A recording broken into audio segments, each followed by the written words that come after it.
Remember when a couple weeks ago when Abraham Lincoln arrested a whole bunch of newspaper writers and editors and had the military occupy the offices because they said that he was going to call for 300,000 troops?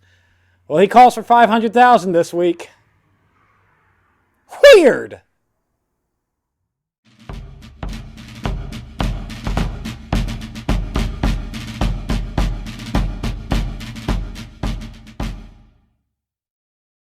Hello and welcome to Over in Hindsight. I'm Lieutenant Tommy. With me, as always, is Prospector Johnny. And Johnny, good news this week. Finally, the war's not over. Hey.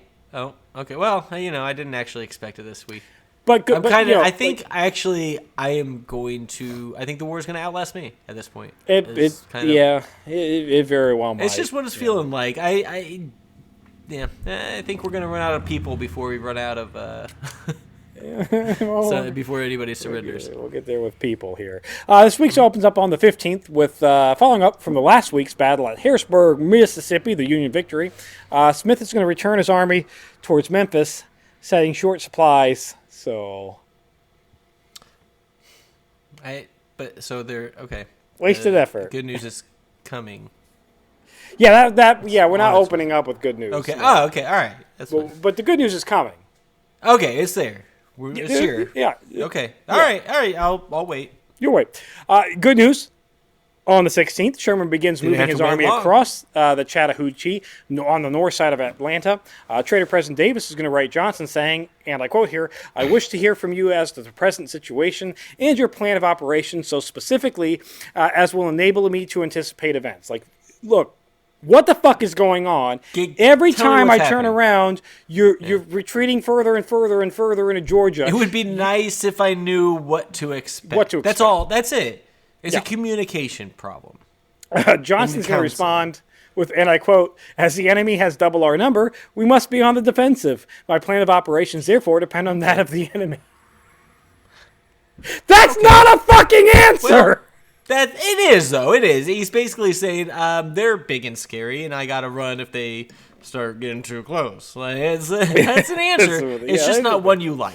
Yeah, that's fair enough. Like that, you know what I mean? Like, he answered. You just don't like it. That's on you. In response to that answer, Johnny, Trader President Davis on the 17th is gonna shit can Johnson. You are now congratulations. Retired. Not only is he removed from the command of the Army of the Tennessee, you're just done. You can just go home. He's not doing what Lincoln does and says, "Oh, we're just going to move you somewhere else." No, this is very much you can fuck off. Yeah. Thanks for your service. Get the hell out of here. Go to your house and. There is apprehension in the Confederate forces. There are. Is it because Johnson was their popular. Lack of food? Yeah, that too.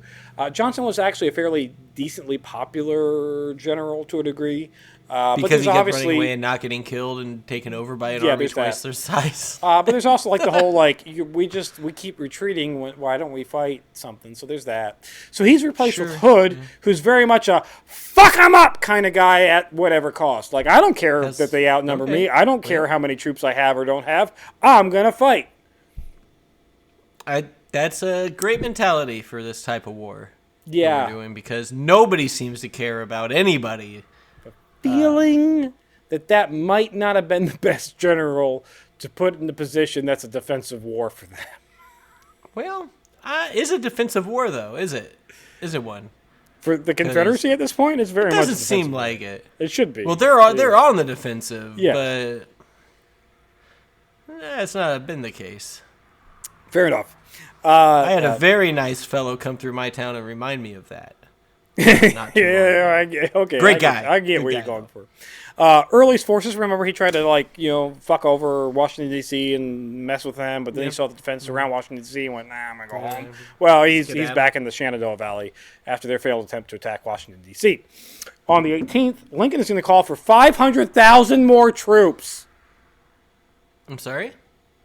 Remember 3 weeks ago when he arrested newspaper offices and for editors lying. And had the military occupy them? He arrested liars. Because they said that he was going to call for more troops? Wait, no. 300,000 more troops? Yep. And how many did he call for? That's fair enough. 500. He's lying. Were they correct? Did they report the numbers correctly, Lieutenant Tommy? No, but... No! And so they were lying. And we can't have liars just printing newspapers, so we have to arrest them, right, Herr Lincoln? Is it President Lincoln? Isn't that what we do? That's what we do, yes. And so now he needs... Commander-in-Chief. 1/2 million people. Johnny Horace Greeley... remember last week when we got word from, like, allegedly Confederates that were like, we want to surrender kind of shit, right? Oh, from that Canadian dude who's just trying to start shit? Yeah.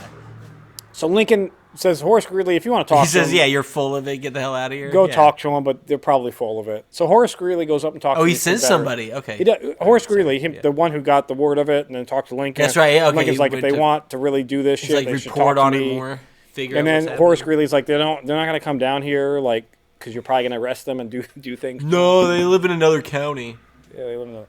So Lincoln's like, fine, you go talk to him if you want to go talk to him. Like, I don't really give a shit at this point. So Horace Greeley goes talk to him, and it's a complete and total waste of time because they're like, we're only going to surrender if you let us be a country.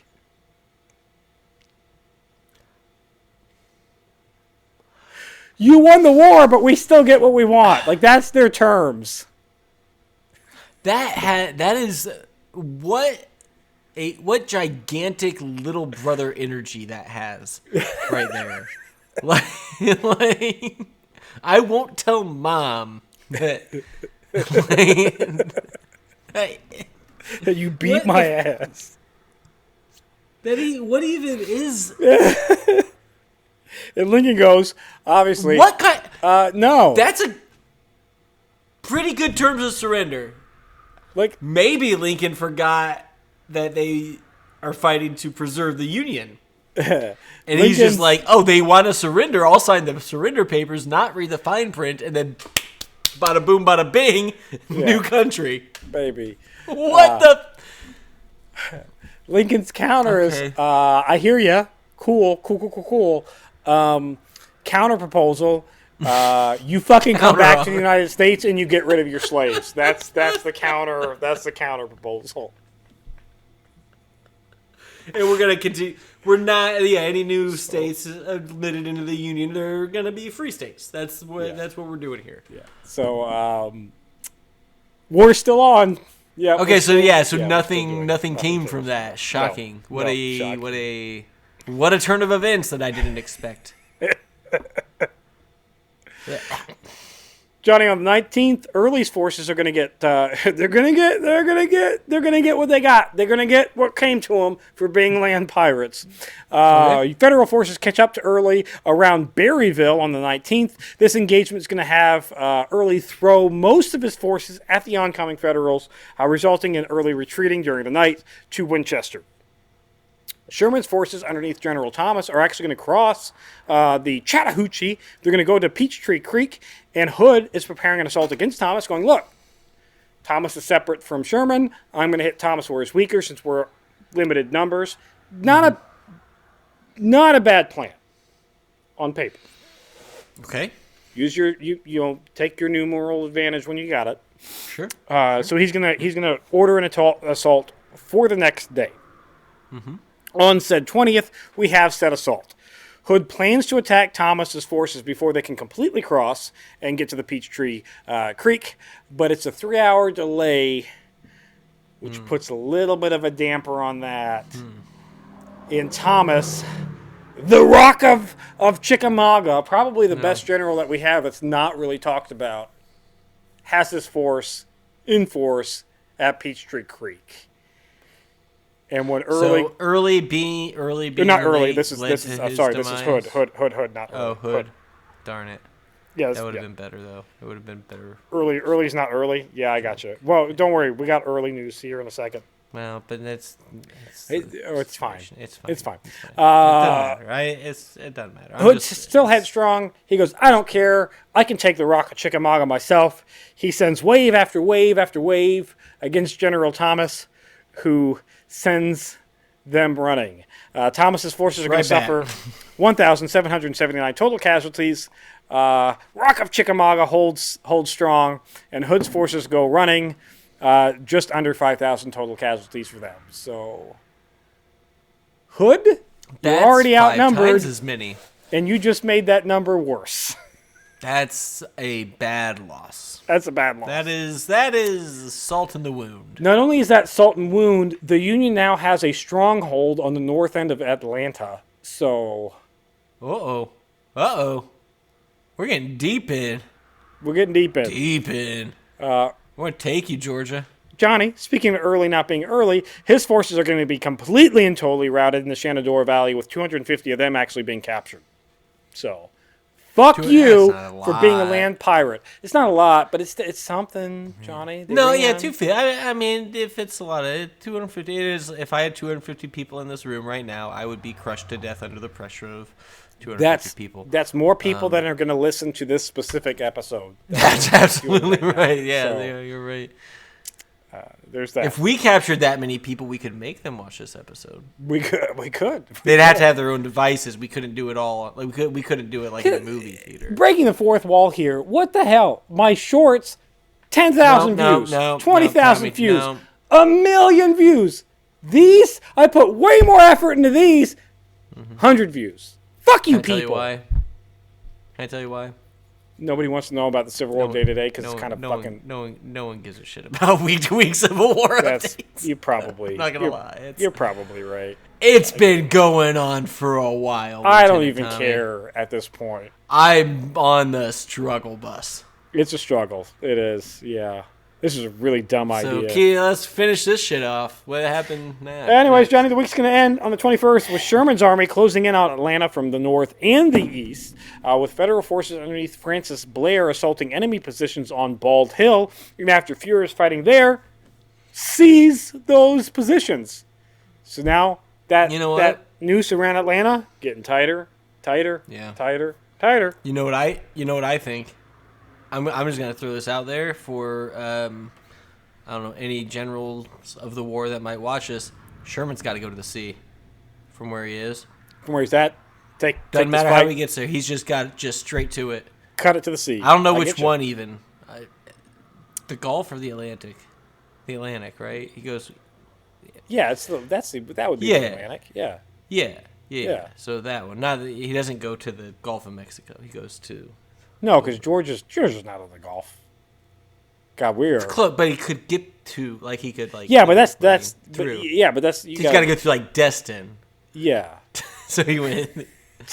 So I want him to go to the Atlantic. Yeah, that's maybe burn everything in his path. Not down. Just Just burn everything in your path, though. Cut Georgia. I think that would be a good strategy. Cut Georgia in the half. future.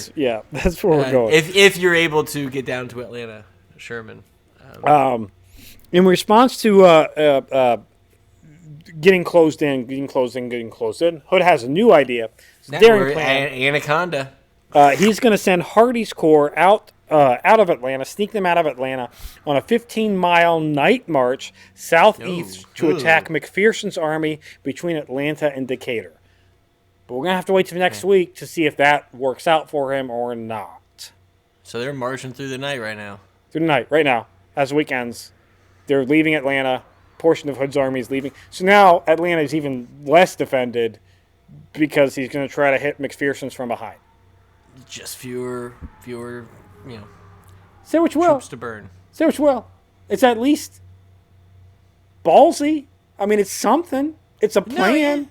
It's better than Johnson's. Okay. We'll just keep going that way behind us. Good luck. Something. That's it for this week in Civil War in Hindsight. If you enjoy Civil War in Hindsight, please check out our Tiki Talker shorts that we got going on. Those are fun. Check out our other long format videos.